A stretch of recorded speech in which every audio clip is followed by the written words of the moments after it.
Nahaharap sa panibagong mga reklamo sa Office of the Ombudsman sina dating Finance Secretary at ngayon Executive Secretary Ralph Recto at dating PhilHealth CEO at President Emmanuel Ledesma. Ito ay may kaugnayan pa rin sa paglilipat ng 60 bilyong pisong pondo ng PhilHealth sa Unprogrammed Appropriations sa 2024 General Appropriations Act o GAA. Iginiit naman ni Recto na hindi umano siya magpapadala sa tinatawag niyang political noise na ibinabato laban sa kanya. Si Sheena Torno sa report. Nakaharap sa panibagong patong-patong na reklamo sina dating Finance Secretary at ngayong Executive Secretary Ralph Recto at dating PhilHealth CEO at President Emmanuel Ledesma. Ito'y matapos maghain ng reklamong plunder, technical malversation at graft ang grupo ng mga doktor, health advocates at mga abogado mula sa Iloilo City sa Office of the Ombudsman. Ang isinampang reklamo ay may kinalaman pa rin sa paglilipat ng 60 billion pesos na halaga ng Unprogrammed Appropriations sa 2024 General Appropriations Act o GAA. Sa 31 pahinang reklamo ng grupo, hiniling nila sa Ombudsman ang pagsasagawa ng preliminary investigation. Nais silang matukoy kung may pananagutang kriminal at administratibo sina Recto at Ledesma.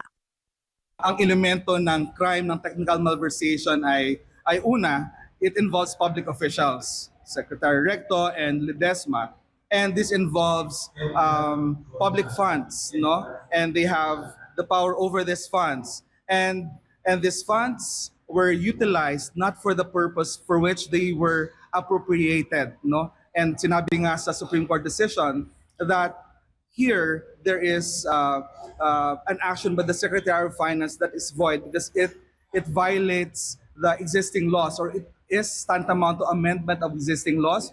Number one, on the PhilHealth Law, RA 7785, RA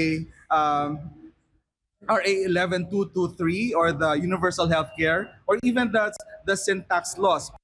Ikinatwiran din ng grupo na ang naturang hakbang ay nagdulot ng pinsala sa gobyerno, mga miyembro ng PhilHealth at sa publiko kung kaya't dapat lamang na mapanagot ang mga nasabing opisyal. Sinasabi natin na ang mga naka-reserve para sa PhilHealth ay para sa PhilHealth and hindi para sa ibang proyekto na some of them are even, since it is unprogrammed, it may be for insertions, it may be for other projects that are for the benefit of some officials. Kung maaalala, nauna na rin naghain ng reklamo sa Ombudsman noong December 2025 ang mga kinatuwa ng Save the Philippines Coalition laban kina Recto at Ledesma ukol pa rin dito. Ang isinampang reklamo ng grupo ay agad namang sinagot ni ES Recto. Sinabi ni Recto na iginagalang niyang karapatan ng sinuman na magsampa ng reklamo o kaso. Pero iginit niyang tapos na ang issue dahil napagdesisyon na ito ng Korte Suprema at sinunod na ng gobyerno ang desisyon. Dagdag pa ng opisyal, naibalik na rin at nadagdagan pa ang pondo ng PhilHealth. Kaya wala umanong nawala sa mga miyembro nito. Marin din niyang sinabi na wala umano siyang kasalanan dahil ginawa niya lamang ito alinsunod na rin sa utos ng Kongreso. Sa huli sinabi ni Recto na hindi siya magpapadala sa ingay ng politika na ibinabato laban sa kanya. Samantala may pahayag naman si Health Department Secretary Ted Herbosa ukol sa isyong kinaharap ni Recto. That case will probably not prosper because Recto only followed what was in the special provisions of the General Appropriations Act of 2024. Nakukunin lahat ng savings ng GOCC at gagamitin for unprogrammed funding.